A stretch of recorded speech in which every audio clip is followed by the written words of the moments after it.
I adore you and your entrance, adoration, trance, elation, ardor begets palpitation.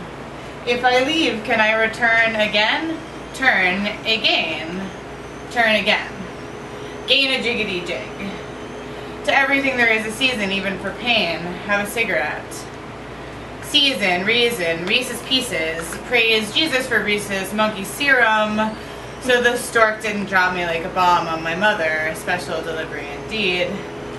It's probably a factor of my diverted arrival. Athenic headache entrance being more my style, systematically simpatico. Odomen, abdomens, ovaries, and I never having seen eye to eye. It's our pleasure to serve you. Blue Grecian style stone words drop into the hand hard with shells like gumballs. Forget your teeth have aged, masochist. Hurt them with sweet. Measure each chewer's master dedication. I dedicate this poem to you, fair there. Ugh. Mouth, pop ejection, spit song, when does it become a poem? What defines its edges, what makes it so? I told Maverick that it isn't. That from the earliest it was the creation, that accompanied the urge to meander extra membrane word into the life, the body, the know of another. I see, feel, smell, hear, taste, I sense and proprioceptively acquire, and I must needs give you a bit of my apple and eat this Alice invitation through the gazing glass, a psychedelic petite four of communion. Children often speak in poem. Gray matter, motor skills, grasping, salivating at discovery, tasting for the first time the reaction to the word chocolate. But even before this, straining syllables to match the cadence and tone of a mother, then crying when we first know what it means to be misunderstood, to know that we were one, but now are not. It's sad, no, to be illegible. Can we ever hope to supersede non-sensuous similarity? Say, what's that quote from Benjamin? 2 scoops glutamine in ice water, the latter refusing to pander to the cold, slicking to the bottom to sulk. Apparently a tip to drink from glass jars like this now, la-di-da-di, all the farm-to-table kids are doing it. Isn't it nice how practicality is deemed a courant? Bitch, please. Having entered her natural habitat, the unfurling commences, and she is everywhere at once. Palimpsestic self, seamless and asexual like protozoa. DA likes to call this my octopus, but I'm partial to calling Shiva my spirit animal. The blood sugar vacuum clogs and they crash into each other, the me's amuck and fucking up like a 3-car pile. Pen and fork and book and shoe and phone and mouse and head in hand. What the hell was I about to do? Yes, Benjamin. It may be supposed that the mimetic process that expresses itself in this way, in which the activity of the writer was in the very distant times in which script originated, of utmost importance for writing. Script has thus become, like language, an archive of non-sensuous similarities, of non-sensuous correspondences. This aspect of language as script, however, does not develop in isolation from its other semiotic aspects. Rather, the mimetic element in language can, like a flame, manifest itself only through a kind of bearer. This bearer is a semiotic element. Thus, the coherence of words or sentences is the bearer through which, like a flash, similarity appears. For its production, like man, is like him in many cases, and particularly the most important, limited to flashes. It flits past.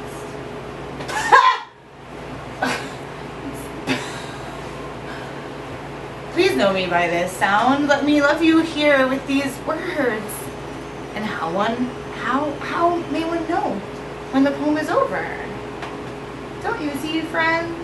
I left my 7 bells at home. The dance I came to do here made this decision an easy one, or so I thought. Is it an endearing naivete or hubris that inspires this essential forgetting? wandering into prose, performance, essay, collaborative sound piece, sleeping in airports on cots, letting the mind go where it will, or at least giving it a long leash. Maybe that kind that kids wear that pretends to be a stuffed animal backpack so it looks less like you're walking your kid. Please curb your monkey mind. Be kind. Rewind. It seems so out of context in this gaudy apartment complex. Come down now, but will stay. It's that moment again when the song lyrics can be listened to without a hint of irony. And there's a chance I won't fast forward through the kissing scenes. My inner control freak rebels argues with my free lover backwards in time, backwards in focus, or forward in tantra, forward in dharma. What direction is backwards if time is relative? My pretty girl costume was retired some time ago, yet here I am mourning its ashes, wondering if there isn't some conjuring to divine her back into myself. This isn't so much thought but impulse, physical inclination towards malt. An embodied about face. A sudden and complete desire to recover the void that makes me your complement. I find hawk feathers the most marked, although second coming in a bird totem trilogy, hummingbird, hawk, and swan. Did I not count the crows since they were so constant? Because they seemed more part of the landscape? Or because in a flock they are defined as a murder? Is this another instance of reading into? When do we not hear what we want or read what we want? Is there such thing as a conversation? Do we ever really speak the same language as someone else? I might as well be vivisected here for you. Unfurnished drywall, shard and powder in the pit of my stomach. Floor through demolition, muscular, pink insulation, a tufted yet sharp scattershot. The scene of a stuffed animal battle. Haven't I learned there are always deviations from the itinerary? How do you pack for Deus ex machina? Must seduction always include the squirreling away of the soul? When we assume hummingbird consciousness, our life becomes a wonderland of sensuous delights. We live for beauty, delighting in flowers, aroma, fine mists, and delicate tastes. When it becomes our totem, the hummingbird teaches us to laugh and enjoy the creation, to appreciate the magic of being alive and the truth of beauty. Hummingbirds awaken us to the beauty of the present moment. As they dance the four quarters of embodied existence, they bring us medicine to solve the riddle of duality. They also awaken us to the medicinal property of plants. For a two-legged with a hawk totem, this indicates the need to approach spiritual awakening in a gradual, careful, and conscious manner. Yet, once this fundamental energy unfurls, as the red tail feathers emerge, the beauty and depth of spirit then shines brilliantly forth, will be both inspiration and guidance to others who may just be beginning. These are the souls that are involved in the making the world a better place. They will be protectors of the earth.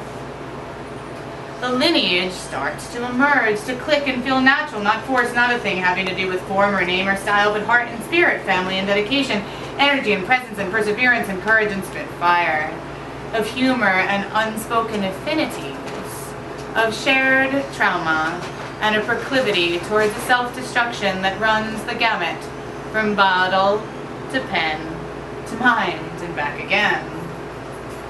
But I've been too long a sword, and I closed up in that well, in service to someone masquerading as myself, someone who seems suddenly too small to conquer both the inner outer and contain she who still yearns for a classic gender binary. The mirrors don't know what language they're speaking. I do not remember asking to be here, and yet here I am. And if everything else is perfect, could I be perfect too? Swan. Grace, beauty, power of self. The swan is the one of the most powerful and ancient of totems. Swan can show you how to access the inner beauty within yourself and others. A swan totem heralds a time of altered states of awareness and the development of intuitive abilities. Accept your ability and go with the flow. Stop denying you know who is calling when the phone rings. Pay attention to your hunches and inner knowledge, and swan medicine will work for you.